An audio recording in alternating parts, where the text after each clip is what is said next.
Nobody has an interest in that. Okay. No, if the goal is to get financial security, having a decentralized ledger is a horrible idea because you're vulnerable to anyone who might be able to wreck it for any reason. Now it's we're going back to currency blocks most likely. Now, whether that is asset backed or fiat depends upon the pros and cons of the political and economic system of each individual zone. I don't think fiat's going anywhere. It's not that it doesn't have risk, it's not that it's not potentially inflationary if it's managed badly. It's that there's really no other game in town. There isn't enough precious metals that is available to back a large scale asset system anymore unless we had significant economic dialing back, and I'm talking like an unwinding of 80% of the growth we've seen in the world since Couldn't they just move 1945. the gold? That doesn't make it very fungible. When the asset itself explodes in value like that, it gets completely removed from the system. And so anything that has an industrial use, and gold has an industrial use, can't play.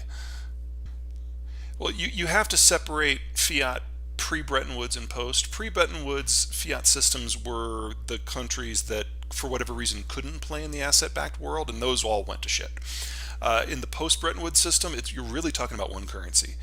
Everyone's currencies out there are basically backed by the U.S. dollar, and the U.S. dollar is fiat. Right. Now, could we make the argument that the Fed could do a better job and that U.S. federal governments could do a better job? I don't think that's a hard case to make. But if you compare them to everyone else, the U.S. system has expanded its money supply by a proportion roughly equal to the size of the U.S. economy plus the value of all global trade. And it has very rarely deviated from that. But if you look at the other bigger currencies, the yuan, the yen, and the euro, they're there. And especially the yuan just doesn't do this, it just goes straight up. There's actually almost twice as much yuan in circulation today as there are US dollars, and the yuan is not a currency of exchange. It is not a store of value. It is almost held entirely within the mainland. So you can make the least dirty shirt analogy is probably broadly appropriate, but the other shirts are so filthy Yeah, that I it makes the agree. US Fed just look like a paragon of virtue. No, no, no, no. Can't be both. Can't be both. All of the BRICS regularly manipulate their currency in order to achieve their national economic goals. So, which one gets to have the currency? And why would the others go for that? Or we had the big surge of 6 weeks ago. There's not an alternative, for better or for worse. If you want to participate in any sort of international trade, you need an intermediate currency that is not regularly involved in the trade. And since the United States never bet its economy on international trade, it really doesn't care what happens to the value of the dollar every day. But the Russians certainly care about what happens to the ruble, and the Chinese absolutely care about what happens to the yuan. That's a trading country cannot be the store of value. Yeah, unless the United States ejects them, which is fair, I would actually expect the US dollar to become more important because the US economy is becoming more and more focused on North America. It is less and less interested in what happens to the wider world economically, and that makes it a better store of value and a better medium of exchange. Now, you kick somebody like Russia out, Haven't they been kicked out? for the most part, yeah, especially the central bank. And have you seen how the Russians are handling their trade? They're loading up gold ingots into planes and flying them there. They're back to barter. Right. Then they have to find the new system, and the Russians who have been talking about a non-dollar system for now 35 years, they're doing gold barter because that's the best option they've got. Hmm. Maybe there will be another one in the future, but for right now, this is as good as it gets. Hmm. But Yeah. again, you need to have an impartial arbiter who doesn't care about the value of the currency. And everyone who's talking about moving beyond the dollar is a primary commodity exporter. They deeply care what the currency is. Right. There is no such thing as a decentralized ledger that anyone controls because you have to have access to the real financial system, and that can be ended in a day. What do you mean you have to have real access to finance? Change whatever is on the ledger for a currency that you can use in daily affairs, it becomes useless. And so, one of the things that was going on between a lot of folks in the cryptocurrency back when the US Fed and the Euros and the Japanese were putting together the sanctions package for the Russian central bank is they were told flat out that either you participate in these sanctions completely or you lose access to the real financial world. And Bitcoin and Ethereum and the rest are all interesting and everything, but if you can't actually cash it out anyway, anywhere, then they become worthless overnight. Similar to the ruble. What do you do with the ruble, right? Yeah, exactly. The ruble is now a completely sequestered currency that is no longer international traded. It doesn't have access to the system, although I might add it doesn't have access to even the Russian financial system anymore. So careful what sort of conclusions you make about ruble's strength versus weakness. Right, but it is getting stronger, but to the point that we're both agreeing to. Well, It's it's gotten getting stronger, stronger but good in a luck, right? bubble. You can't.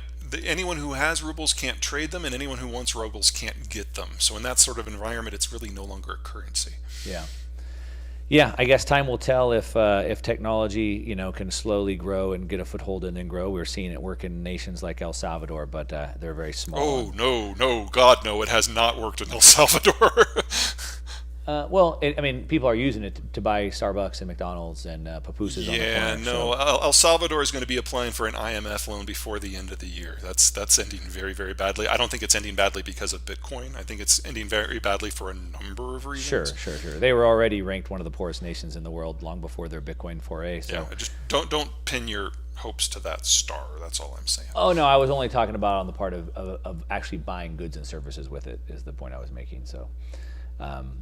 All right. Well, man, that was a lot to go through. I really appreciate it.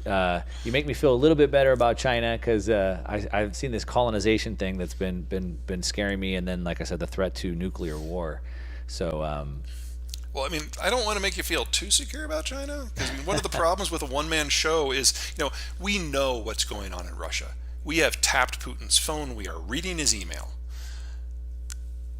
Xi doesn't talk to anyone. There's yeah. no way to find out what he's thinking. We can't tap his brain. So if there is a kind of a black swan risk, that's where it would be. I do have one more question, a threat. You'd mentioned before, like I think it was maybe it was the Arab Spring. I think Egypt had basically taken themselves off of the internet. And maybe as this deglobalization happens, some of these nations might be interested in turning themselves into intranets as opposed to being on global internet. That's basically what the Russians have done. So China has had this great firewall, but they've never actually decided to take themselves off of the internet. They've just more tried to control the data that comes in and out. But you see the potential of a threat of nations turning into private intranets and taking themselves off this global internet. Yeah, I think a broad fracturing of the fracturing of the information space is kind of cooked in at this point. The question is, how big is the chunk that you can hive off? So, the Western Hemisphere writ large can be its own thing, maybe with a few connections to countries like the UK and Japan, for example. But the idea of a single World Wide Web, I think, is now on its way to the history or the ash heap of history. Obviously, the countries that you're identifying there are on the more authoritarian side.